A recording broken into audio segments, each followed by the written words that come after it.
Everyone, I'm Chris Scher, and this is the Citizen Sports Weekly for Wednesday, September 28th, 2022. Robert Harding and Justin Ritzler are joining me. We're going to pick 4 NFL games, and we're going to kind of talk about the NFL a little bit. So we'll get right to the picks. For those of you scoring at home last week, not our best weeks, that's for sure. I went 2-2, and I was the leader. And Robert and Justin went 1-3, and for the season, Robert and I are tied at 6-6, and Justin's right behind us at 5-7. So it's competitive and close going into week 4 of the NFL season. We're the AFC South of prognosticators. Oh, hey, you know something? Newsflash: picking against the spread is not easy. I think we've all known that over the years, but now that we're actually putting our money where our mouths are, even more so. All righty, so our first game, Kansas City at Tampa Bay. Kansas City is a 1.5 favorite. This game is, as of now, as of Wednesday afternoon, is still on for Sunday in Tampa. That could change as Hurricane Ian blows through South Florida. Of course, we wish our best to people living in that area of the country that they make it through the hurricane okay. This is going to be pretty crazy. It's hitting the Fort Myers area. A friend of mine actually lives down there. So, Mark, I hope you're okay. Anyway, so the Chiefs coming off a shocking loss to the Colts last week. And then Tampa Bay, geez, go figure. You take away all those weapons, and Brady isn't really much of a great quarterback. And they got beat by Justin's Packers in a very low-scoring contest. So I like the Chiefs to get back in this game. Whether it's played in Minnesota, whether it's played in Timbuktu or Tampa Bay, I think we're seeing that some of the changes in Tampa Bay's offense during the offseason, the offensive lineman changes and things like that are starting to take effect. I think the Chiefs, this is too good a team to have a losing streak. I like Kansas City to cover the 1.5. Robert, your pick. This is a tough one because how soon we forget that this Buccaneers defense, which is, I think largely intact from that Super Bowl, they had Mahomes and the Chiefs number, just a couple years ago. So, for that reason, it's tough. But the offense is here. I do think that they're, last week was just a weird week. Like the Chiefs go into Indianapolis, the Colts really haven't shown us much of anything this year, and the Chiefs, they were arguing with each other. Mahomes, chewing out the enemy there. That's never a good look. And then the offense didn't really look that much better on the field.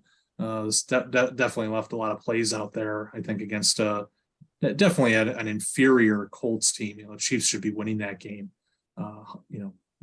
nearly every time. But so I think the Chiefs will want to get back on track here.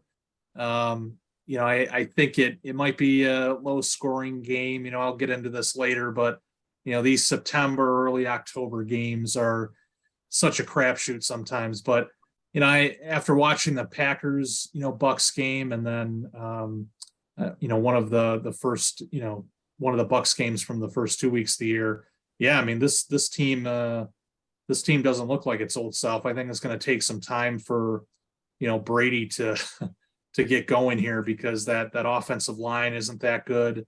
He had this crop of receivers, and now they're out, and who knows who will get back this week or even within the next couple weeks. I think for now I look at the teams and I say, low scoring game. I think the Chiefs win by maybe a field goal, maybe a 4-point contest here. But definitely a tough one, just given Todd Bowles' history going up against Mahomes in the past. Justin, who do you like? I think the conversation about the Buccaneers in the few days since they lost to Green Bay has been interesting because I think more or less people have said, well, the Buccaneers didn't have their receivers, they'll be fine. But I'd like to point out that week 1, the Buccaneers did have their full cast of receivers, and they had, at least Mike Evans week 2 for most of that game.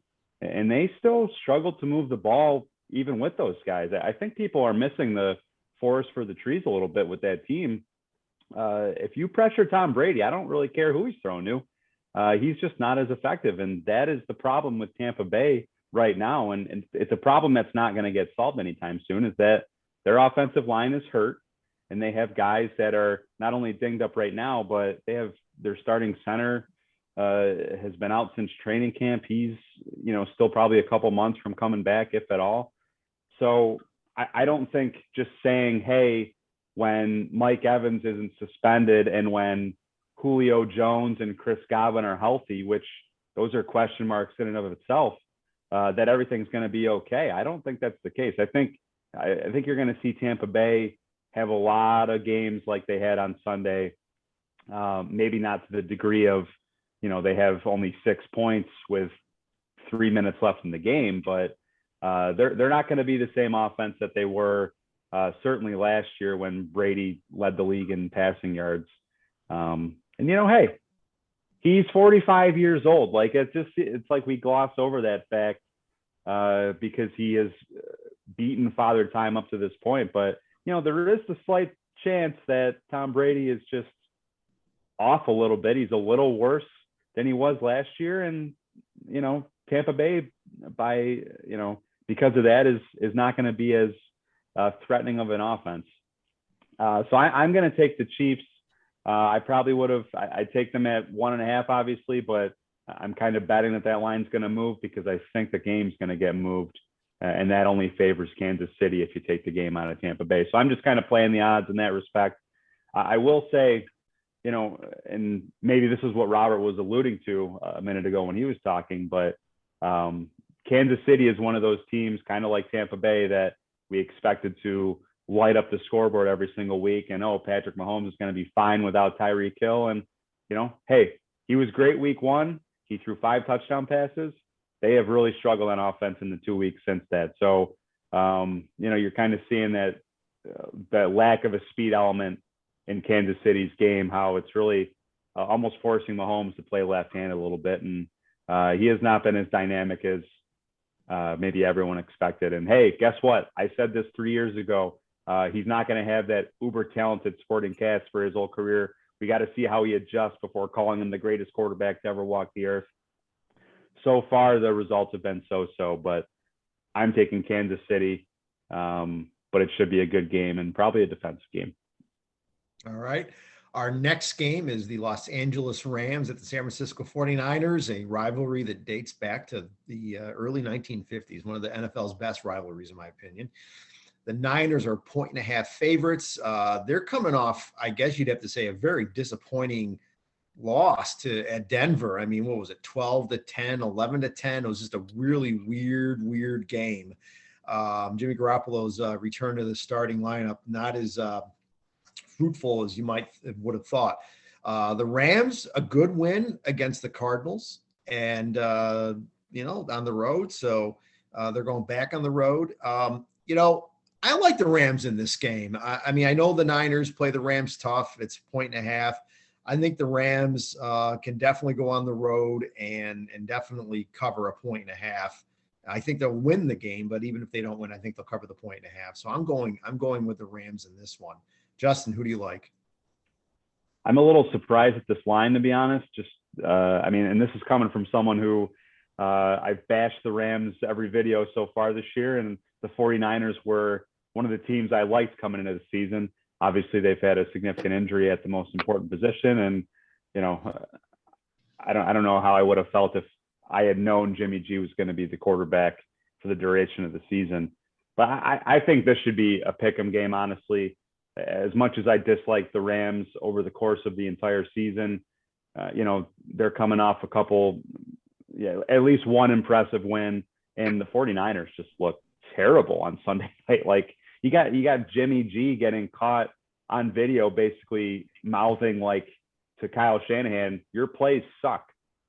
That's not a good sign. I don't know if you guys caught that little clip, but hey, I got news for you, Jimmy.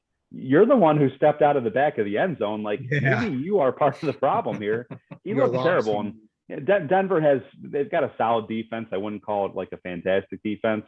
To look that inept against any team, that's worrisome. So I think this game should be a pick 'em. even though San Francisco's at home, and I understand they've had their way with Sean McVay and the Rams a little bit over the years, minus that playoff game last year. But with that said, I'm going to take the value with the points, in my opinion, and that's with Los Angeles. Robert?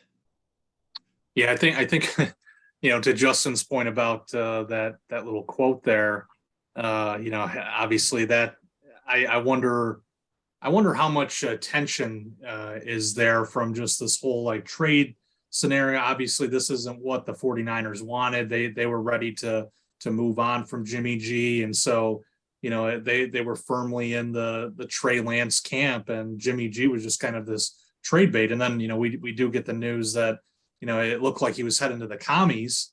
There was a trade all lined up, but he had this injury, and the commies didn't want to follow through on that.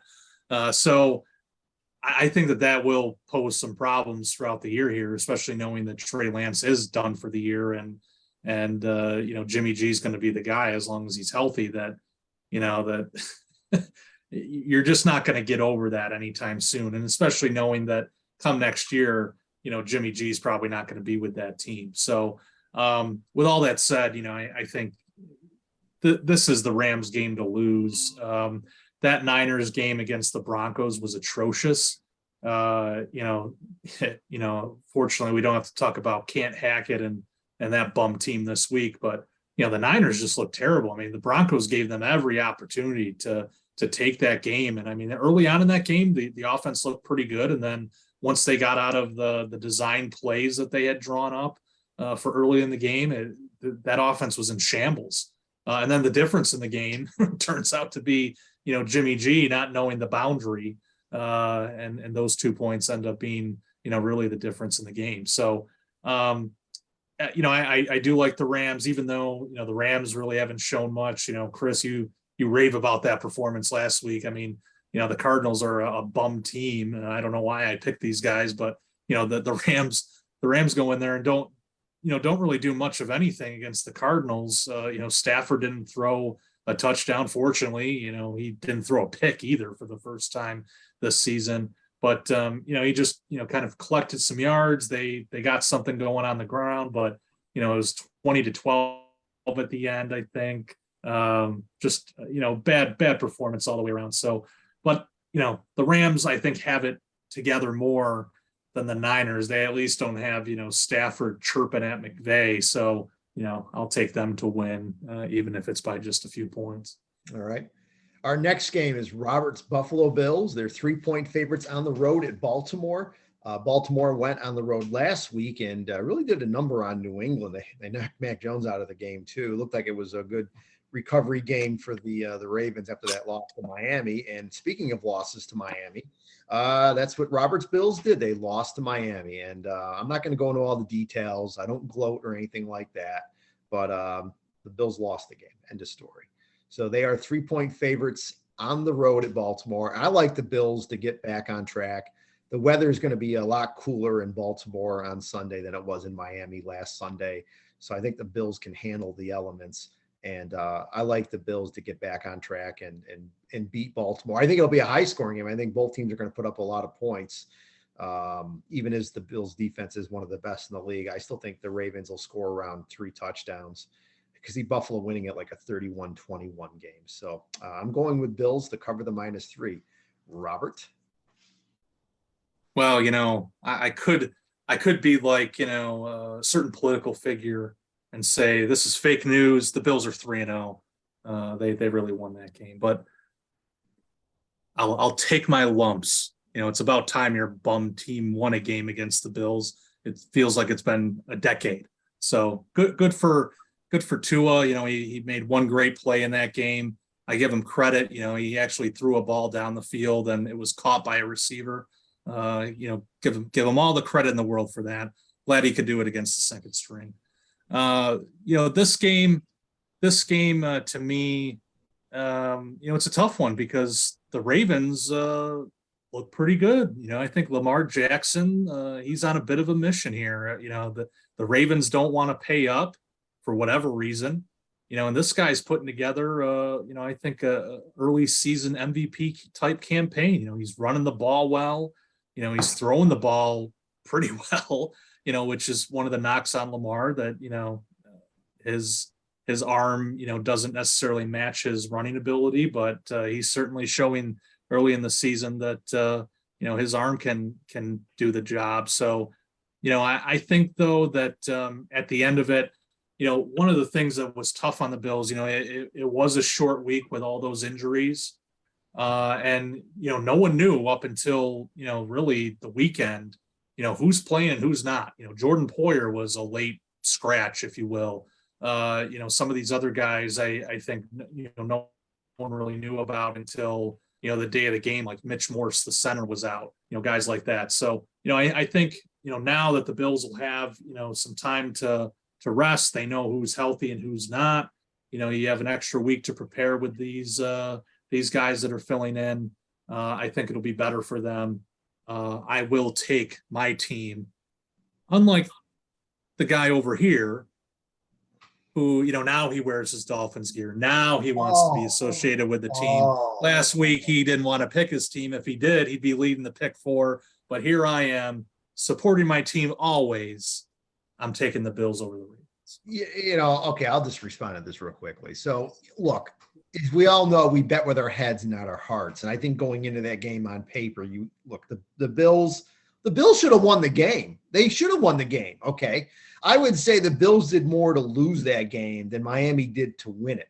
I mean, they did nothing to win it. The Bills they did enough. No. Let's get it straight here. Miami deserved to win that game. Okay. They did. But I'm just saying the Bills didn't help themselves. I mean, you didn't get 2 field goals off at the end of each half because you're inept. Okay. You fumbled the ball at the goal line. Okay. I mean, there were some, head scratchers there. I'm not going to say that Miami came out and set the world on fire and they played this amazing game. I give the Miami defense a lot of credit because they did come up with some big plays at certain times. I mean, Melvin Ingram with that strip sack and everything. And they got some pressure on Allen, which was nice for once to see that he just didn't run all over the place and make all these plays. He made some great plays, no doubt, but they did enough to slow him down a little bit. So let's give Miami some credit there. All right, Justin, who do you like in this game? I am putting zero stock into whatever the hell that was that happened Sunday afternoon in Miami. Chris, I don't want to say he's gloating, but I just want to say when I was talking to him last night on our messenger for work, he was saying that he might put the Dolphins-Bengals preview as the Citizen centerpiece for that was a joke tomorrow. So, that tells you just how he feels about this Dolphins team. I was joking about Don't that. let his demeanor fool you. On the inside, he is hyped about this squad. Hey, like you guys said, the Dolphins won the game. That's all that matters in the end. But I'm not saying because the Dolphins are 3-0 now, suddenly they are, the team to beat in that division or the conference. No way. It's just, I think there was a stat, the Bills put up 497 yards of offense. They had possession for over 40 minutes. I think it was Benjamin Solak from The Ringer who said it's only the 3rd time in NFL history that a team has had that many yards with that much time of possession and lost. So that just goes to show kind of the fluky nature of what happened in Miami. And, that's without mentioning, the quarterback for the Dolphins should not have been in that game. I don't care what people are trying to spin it as. So a weird game. You got Josh Allen, who's falling into Tua's arms as they give their little post-game hug. He was so exhausted by the heat. Hey, congrats on the September win, Miami. Let's see if heat is a factor when the games actually count in December and January. I'm not worried about the Bills. They got to figure out their secondary. That is an actual reason for concern. A lot of banged up guys back there. You already lost your all-pro safety for the season.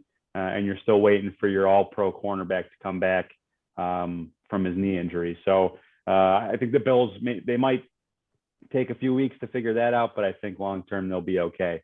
That said, I like the Ravens in this game. I'm taking the points. As good as I think the Bills are, 3 points on the road against a really good team is a bit too much for my liking. I think this could be an AFC Championship preview due to what's happened to my Chargers, unfortunately. And yeah, I mean, my question that I posed a couple weeks ago about the Ravens and Lamar Jackson specifically is he was, I can't remember if it was after week 1 or week 2, but he was not running the ball as we've grown accustomed to seeing him do. And he went back to 2019 MVP Lamar Jackson this past week against New England as far as the willingness to scramble. So if he keeps that up, they're going to be a tough out all season. So I'm going with Baltimore to get the 3 points here. All right, our last game, Jacksonville at Philadelphia. This is the Doug Peterson Bowl. I know they have a statue of Doug Peterson outside the link there in Philly. I didn't see it my last time down there, but I didn't get too close to the football field. But anyways, Philly is a 6.5 point favorite in this game against Jacksonville. Jacksonville went on the road and I think they stunned a lot of people. What they did to the Chargers really trounced them. I mean, I understand the Chargers have injuries and everything. I get that, but they won by a wide margin. It wasn't even close. Philly, I mean, look, they went in and they beat the bum commies, as Robert would say. And Philly is 3-0. They're off to a great start. And boy, this is the kind of game, like I said, you figure Doug Peterson, he still knows some of the personnel in Philly that gives him a little bit of an advantage. Not a lot, but a little bit. It'll be interesting to see how this game goes. 6.5 is a big number. I think the Eagles are due for a little bit of a letdown. My gut said take Philly, but call me crazy. I'm going to go with Jacksonville to cover the 6.5. I think it's a big spread. I think like I said, after what Trevor Lawrence did last week, it's encouraging to see the progress as him as a quarterback. I think Jacksonville can cover the 6.5. So I'm going to take the Jags to cover. Robert?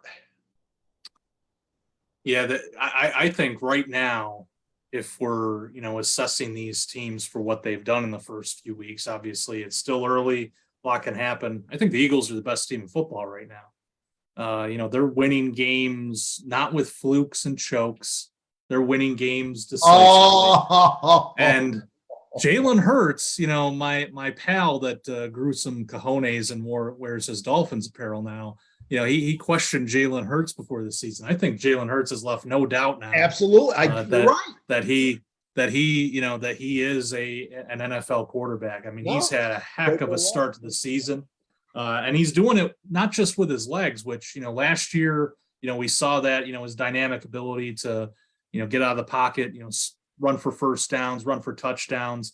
But he's doing it with his arm. I think last week he's put up over 300 yards. I mean, he has connections with all these receivers, Devonta Smith, AJ Brown, just to name a couple.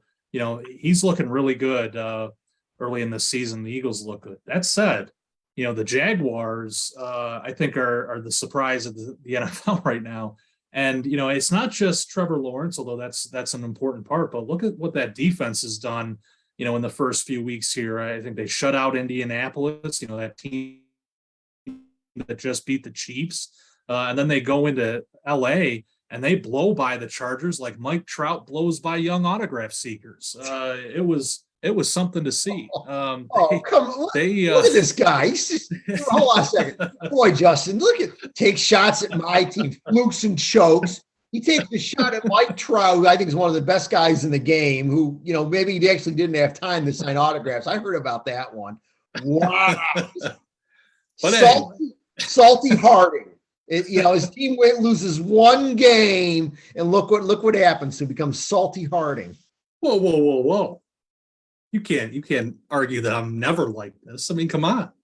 Yeah, but still. No, but I know. But I think, the spread here, 6.5. I think that this will be a close game. And especially, Doug Peterson's got to be motivated to go in there and, get some sort of revenge. So I'm not saying they're going to win, but I think it will be a close game. I think that if the Jaguars defense, gives the Eagles, really their toughest, competition so far this year, I think it keeps it close. And if Trevor Lawrence can build on what he did last week, I think this game could get interesting. So I will take the Jaguars to to cover in this one. All righty, Justin. Well, first off, I mean, I don't even know what you're alluding to. I'm in shock because I just whatever reference you're making just totally went over my head. So there was Well, I know what autograph I'm scandal? talking about. I go ahead and tell him, Robert. I know. Well, so there were a couple kids standing outside, I think the team hotel, and Trout walked out. The kid said, you can hear the young boy, in his like squeaky 6-year-old voice, Mr. Trout, will you sign on it?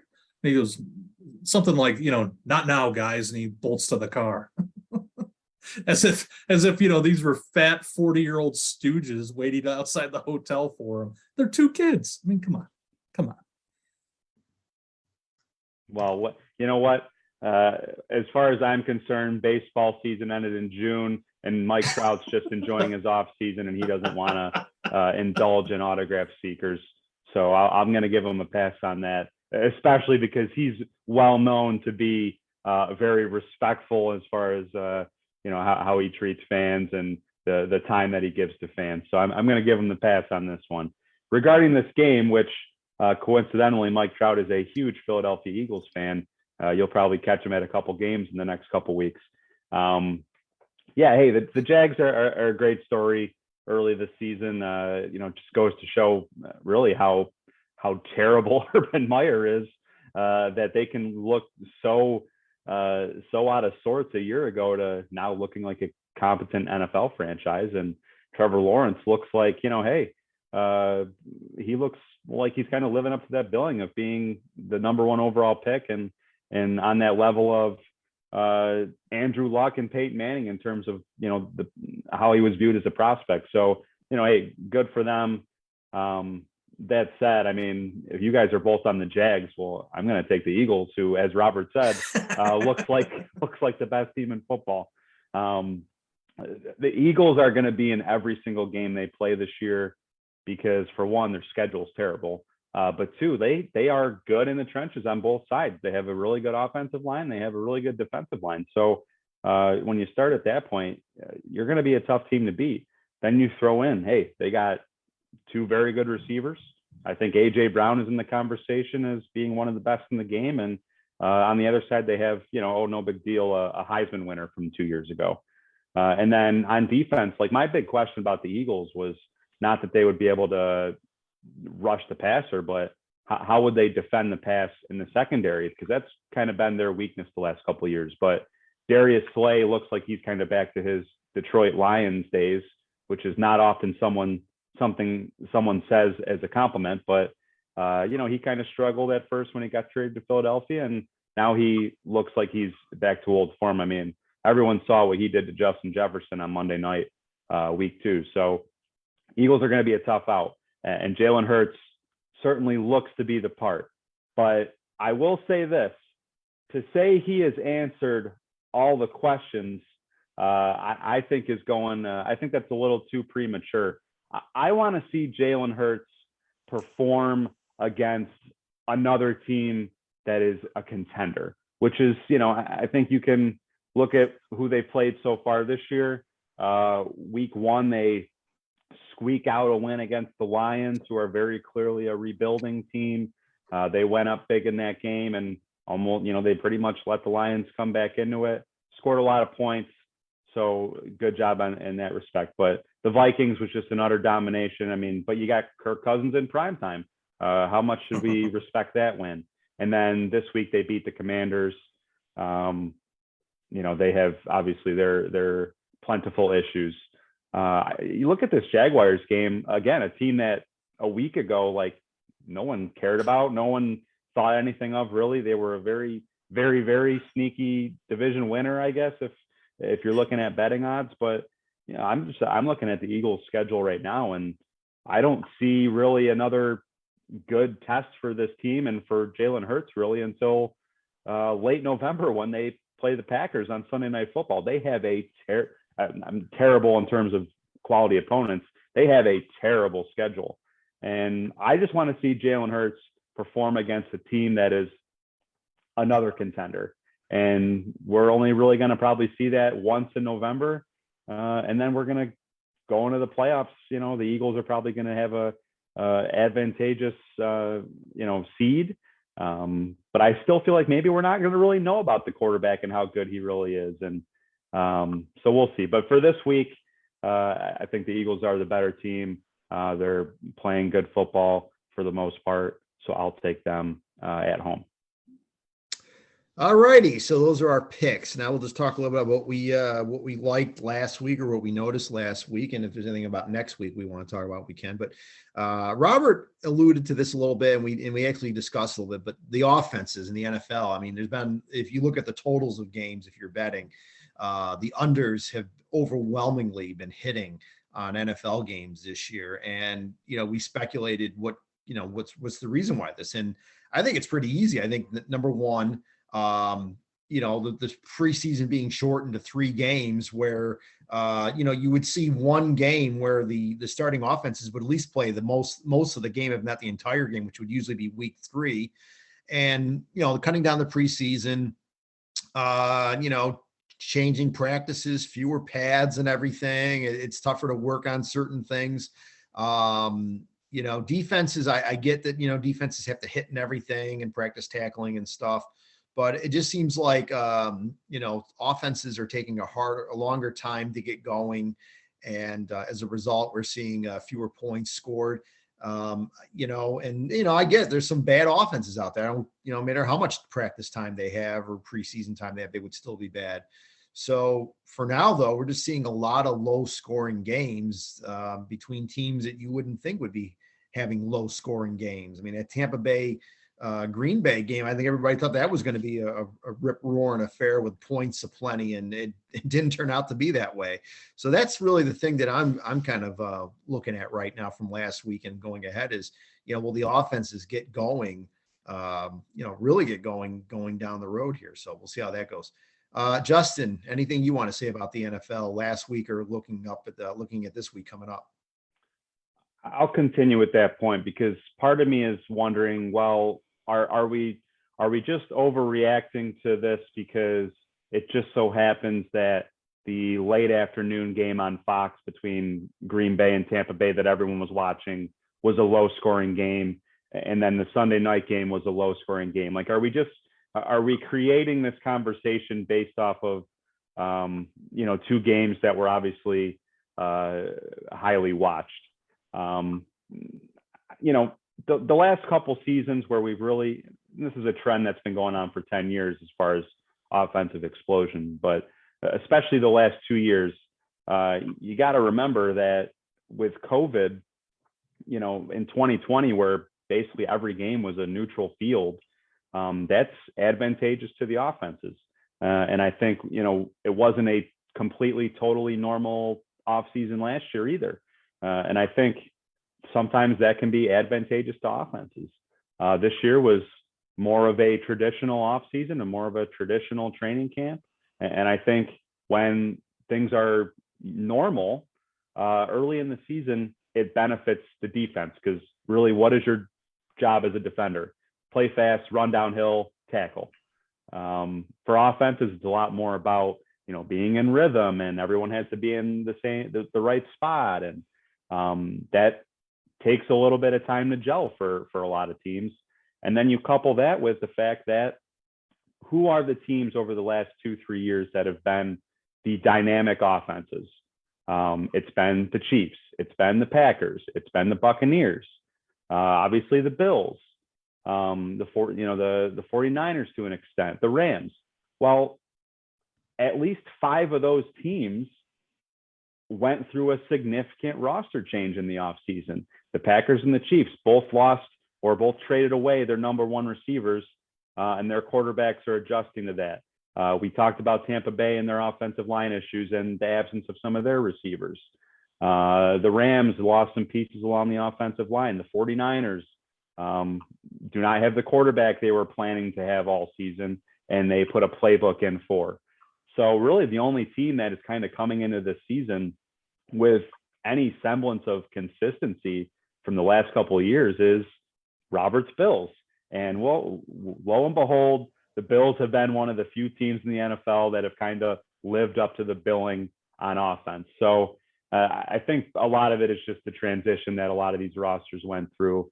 Once you get into October, which we are obviously very close to, and then into November, December, I think you'll see some of these teams that we typically expect to have great offenses round into form. But, in the meantime, we've had a couple ugly games as they try to figure things out.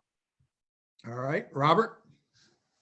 I wanted to talk about one of those teams, and that's the Packers, because I did watch a good chunk of that game on Sunday, and yeah, it wasn't probably what people want out of a Brady Rodgers game where you're hoping that both quarterbacks just go off and throw for 300 yards and 4 touchdowns, and it comes down to the wire. But I think what the Packers are doing, every week, you kind of see the evolution of this offense. And last week, with that game against the Buccaneers, it was Rodgers finding connections with his receivers. The week before, it was the two-headed monster at running back.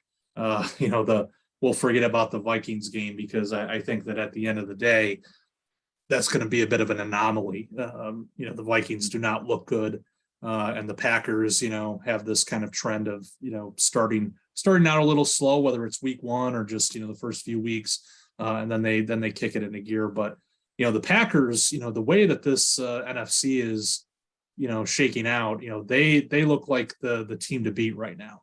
The Buccaneers, I think, came into this season, we got Brady back, that this is a team that can get back to the Super Bowl, and they look anything but. I mean, the defense has been playing well, but that offense looks like a pile of crap right now. And, maybe that's to, the point that you two guys raised, which is, the early season, which I totally buy into. I've talked about that before on the video, that, September is kind of the new preseason. It's really, October and on when teams start to kind of kick it into gear, and, you start to see like how they normally play. But, I think there's cause for concern with the Bucs. And then, the vaunted NFC West, the Rams look like they're still a bit hungover from that Super Bowl win. The Cardinals and, the Niners, with Jimmy G back there, arguing about, Shanahan's plays stink. Look, Shanahan's a choker, obviously, but Jimmy G, you're running out of the end zone, so you're a bum. And the Seahawks are the Seahawks. So you look up and down that conference, and I mean, outside of the Eagles, of course, which I did sing their praises earlier, but to Justin's point, who are they going to play at the end of the day? A bunch of bums. So, you look at a team like the Packers, and I think with what they have there, Rodgers, obviously, you've got, the two-headed monster at running back, and then these young receivers that, are starting to come into their own. And there's some that, they were out of action. So, they'll still have to work on this. But, I think Rodgers will be okay. I think the Packers will be okay. And I think that is bad news for the NFC, because that conference right now looks like it'll come down to just a few teams, and the Packers will be there for sure. I just want to make a final point about, this whole idea of September being the preseason, because you look at some of these games, and some of the televised games probably, drive this point home that, that it's, all these teams are kind of developing still, and, there's injuries and there's preparation, but, a big thing is the offensive line play. And, I forget who it was a couple seasons ago, maybe it was even longer, but, they talked about how the change in the rules, what they agreed to in collective bargaining, the biggest impact that has is on the offensive line play. And I think you're seeing that, play out even among some of the better teams this year. Heck, I see it with the Bills. The offensive line has been an absolute dog, in the first few weeks. It doesn't get a lot of play because, Allen's putting up huge numbers, and, the Bills win, the first 2 of 3 games. And, you try to look at the positives more than the negatives, but the offensive line play has been bad. And you look at a lot of these teams, even some of the better teams, and that's true. And I think you're seeing that offensive line play, you need that contact, you need that work in the trenches, and the way that, training camp and, some of these practices are constructed, you don't really get that work until later in the summer. And then, then you're just kind of thrown into the fire. And, these guys are kind of, especially when you have new offensive lines like they do in Tampa, I think you're seeing that play out where, these guys have to take time to gel before they can succeed together. So, I think that at the end of the day, now that the calendar is about to turn, I think after we get past this week, we'll start to see these teams kind of take form. We'll see better offensive line play. We'll see, better offensive play generally. And I think we'll see a better quality of football. But, again, when you come into the NFL season, remember this in 2023 and beyond, as long as these rules are in place, that September is going to be probably a difficult month to watch, because some of the football that you see, it won't be pretty. Yeah. Bill, right. Hold on. I just want to say, Bill Simmons compared this year's Brady Rodgers matchup to the movie Righteous Kill, which stars Al Pacino and Robert De Niro. It came out a few years ago, and it's just a totally forgotten movie, even though it has these just iconic two actors. He said, it's like Righteous Kill. When they played in 2014 and Rodgers was the ensuing MVP and Brady was the ensuing Super Bowl MVP, that was heat. Two guys at the peak of their powers. This year's game where, they're both old farts and not quite what they once were. This was Righteous Kill, which is just the absolute perfect comparison. Okay. All righty, gentlemen, as always, a lot of Chris, fun. you don't want to give your Tennessee Indy pick? I mean, that's the game you wanted to talk about, really. So I just figured that it was a good game. I mean, it was good AFC South contest, and there's no such thing as a good AFC South contest. No such thing. If we pick that game, I was just going to I was going to say one of the teams, and then I was going to shut up. I didn't say a word.